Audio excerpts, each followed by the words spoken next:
En este capítulo de hoy, y antes de entrar de lleno en los diferentes tratamientos que se han utilizado para tratar los pacientes hospitalizados por el SARS-CoV-2, tenemos primero que analizar una situación recién reportada, primeramente por una doctora especializada en cardiología en Italia, y posteriormente una doctora en los Estados Unidos de América. También dos estudios realizados en China por el Dr. Ning Tan, y otro más realizado por el Dr. Giuseppe Lippi en Italia. Cuando comenzó la pandemia en China, Wuhan, la cual luego se diseminó a Italia, España, y prácticamente a nivel global, de lo único que se hablaba en todos los medios de comunicación, era el número de muertos diarios, el número de contagiados, el número de personas dadas de alta, y la causa de la muerte, una neumonía intersticial ocasionada por la infección viral. Ese era, y es actualmente el medidor o termómetro de cómo evoluciona la pandemia a nivel mundial, pero si te fijas en los medios de comunicación cotidianos, a lo que mayor se le da importancia es al número de muertos diarios, pero ustedes, se han preguntado, ¿cuál era realmente, y es la causa real de la muerte, por el COVID-19 desde que comenzó? ¿Ustedes creen que es una neumonía intersticial? Lo que significa que los pulmones se deterioran a tal punto que el paciente muere asfixiado. ¿Por qué los pacientes, aún estando intubados y con respiradores mecánicos, seguían y siguen muriendo? ¿No se les ocurre pensar que podría haber otra causa de mortalidad que se desconocía? Recordemos que supuestamente la gran mayoría científica desconocía y desconoce cómo se comporta el virus, y sinceramente en un principio, se actuó prácticamente a ciegas, contra un enemigo al cual había que precisar para poder combatirlo adecuadamente. Otro dato interesante es que más del 99%, casi el 100% de los pacientes muertos, eran cremados o enterrados sin velatorio, lo que significaba obviamente, por una parte el temor propio del ser humano a lo desconocido, y por otra parte temor a realizar autopsias para evitar contagiarse, es decir, les daban el trato como si fuesen pacientes muertos por el virus de ébola. Y aquí de nuevo, viene otra gran sorpresa. Hace pocos días una doctora en Italia reportó que en ese país, se le realizó autopsia a 50 pacientes fallecidos en Bérgamo, y 20 en Milán. Los patólogos, se encontraron con otra situación, que, si es bien manejada puede evitar y disminuir grandemente el número de muertos. Lo que encontraron estos patólogos al analizar los pulmones en las autopsias, fue un gran número de microtrombos venosos generalizados. Esto significa que en los vasos capilares, se produjo coagulación de la sangre, con obstrucción del flujo sanguíneo. Esto ocasionó que el oxígeno no llegara a los alvéolos, y por más respirador mecánico que tuviese el paciente, igual iba a morir, pues tenía ocluido los vasos sanguíneos, que llevan la sangre oxigenada a los pulmones. También encontraron microtrombos, en el corazón, cerebro y riñones. Lo que quiere decir que los pacientes no murieron por neumonía intersticial como se dijo al principio, murieron por una condición sanguínea llamada coagulación intravascular diseminada o CID.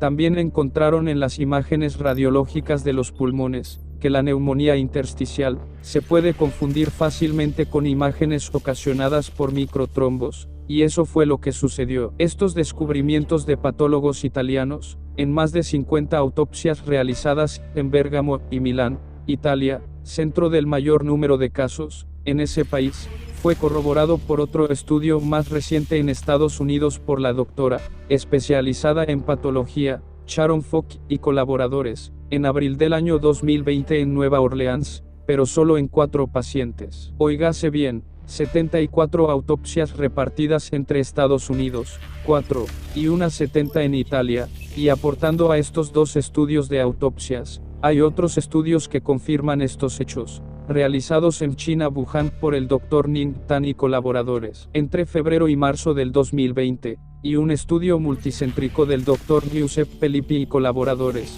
también de 2020 marzo, de la Universidad de Verona, Italia, donde analiza todos los documentos publicados sobre este tema, y concluye también que el aumento de los dedímeros en sangre, que son indicadores de coagulopatía, están relacionados con un peor pronóstico de los pacientes hospitalizados por el COVID-19. Ahora te vamos a decir algo que te dejará atónito. Recuerda que en nuestros previos capítulos te hablamos que el virus nuevo SARS-CoV-2, inventado en un laboratorio de Gran Bretaña, tiene 4 inserciones genéticas: HIV, malaria, tuberculosis, y muy probablemente dengue o Zika, las cuales muy probablemente fueron realizadas en el laboratorio de bioseguridad en Wuhan, China, para luego dejarlo escapar. ¿Sabías que de estas enfermedades, la malaria, dengue, Zika y HIV, pueden producir trombocitopenia, que significa disminución de las plaquetas y formación de microcoágulos o trombos, y producir lesiones purpúricas en la piel,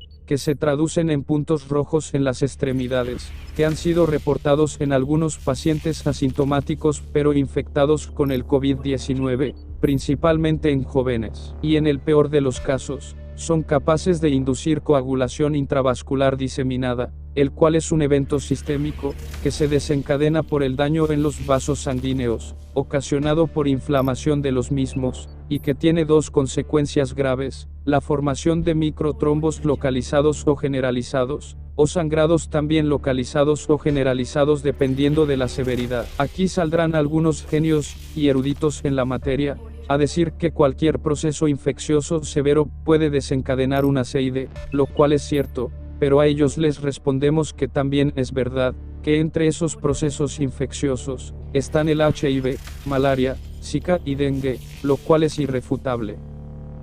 Y no te sorprende que los códigos genéticos insertados al nuevo invento SARS-CoV-2, son los de estas patologías. Esto cuadra perfectamente con lo que te hemos venido diciendo en nuestros videos.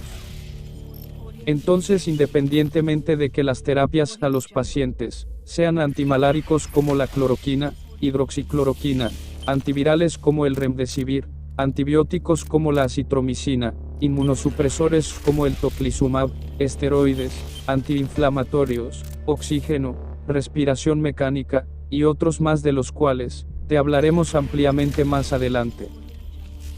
¿Cuál debe ser la primera medida que debe tomarse cuando el paciente deja de ser asintomático y comienza a toser, con o sin flema y requiere hospitalización? Lo que estamos tratando de decirte, y en base a esos estudios, autopsias hechas en Italia y Estados Unidos, más los estudios hechos en China e Italia, es que la primera medida en esos casos, que van a ser hospitalizados, es realizar estudios sanguíneos para analizar cómo está la coagulación, porque hay que evitar a toda costa que se desencadene una SID, y esto no es muy difícil si realizas estos exámenes. Tiempo de protrombina, OPT, que te mide la vía externa de la cascada de la coagulación; el tiempo parcial de tromboplastina, OPTT, que mide la vía intrínseca y común, la cantidad de dímeros D, el nivel de fibrinógeno, el recuento plaquetario y el hematocrito te darán una idea rápida de qué está ocurriendo en el sistema sanguíneo. Podríamos aquí darte una clase detallada de todos estos factores, pero esa no es la idea.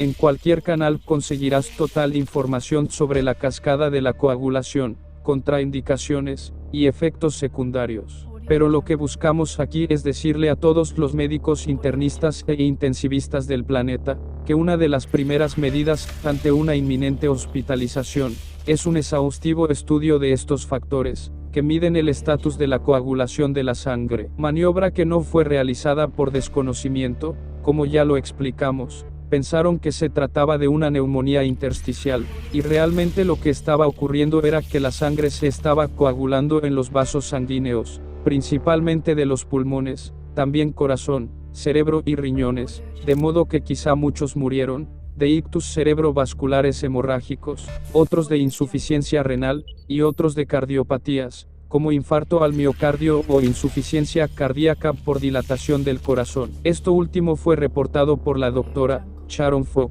la patóloga americana, quien en las autopsias que realizó encontró dilatación del ventrículo derecho. Eso, amigos, significa que el corazón se dilató por el esfuerzo de bombear sangre a unos pulmones que estaban ocluidos por microtrombos. Hablando sencillamente, las tuberías de distribución del oxígeno tapadas por acumulación plaquetaria y exudados inflamatorios propios de una coagulopatía, es decir, una SID. Hay otro estudio que se acaba de publicar realizado en el Hospital General de Wuhan, China, por el Dr. Li Tao, San y colaboradores, en más de 300 pacientes hospitalizados desde el 12 de enero al 15 de marzo del 2020, a los cuales se les midió específicamente los niveles de la escala dímeros D, como factor pronóstico de mayor o menor mortalidad, y la conclusión fue que los pacientes con mayor elevación de este factor sanguíneo, las probabilidades de fallecer son mayores. Este y los previos estudios que te mostramos son una evidencia contundente que los pacientes están muriendo de microtrombos,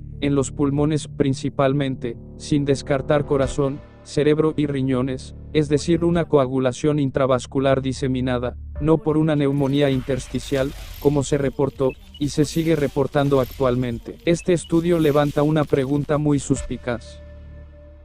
¿Quién le dijo a estos investigadores, en Wuhan, China, que estudiaran el factor dímeros D? Específicamente, si estamos hablando apenas 12 días, después de decretada la pandemia, ¿ya estaban dateados por el Partido Comunista Chino? Esto es muy sospechoso, y nos indica que ellos ya sabían que se trataba de una coagulación intravascular diseminada, y muy probablemente, ya habían hecho autopsias a los cadáveres, previos al mes de diciembre, y sabían cuál elemento sanguíneo había que estudiar en los pacientes, hecho que confirma dos eventos claves. Primero, que esta plaga comenzó, como ya la comentamos, mucho antes de que dieran el alerta el 1 de enero del 2020, permitiendo que se diseminara por todo el planeta. Segundo, ya sabían lo de los microtrombos y coagulopatías como elemento vital en la causa de mortalidad. Y esto te lo decimos, porque tú no vas a realizar un estudio específico, como es el de los dímeros D, sin antes tener un indicio, y este fueron las autopsias, y tuvieron que pasar 3 meses después de miles de muertos, hasta que los estudios que te presentamos hoy, revelaron la cruda realidad de lo que estaba pasando, siendo los patólogos italianos, quienes descubrieron en primera instancia este hecho. En el próximo capítulo te hablaremos de todas las medicinas involucradas en la cascada de la coagulación, y cómo prevenir la formación de estos microtrombos. Quédate con nosotros, que te estamos hablando claro, y comenta tus inquietudes. Recuerda, no te dejes engañar, quédate en casa, protégete, y analiza qué medicinas estás tomando.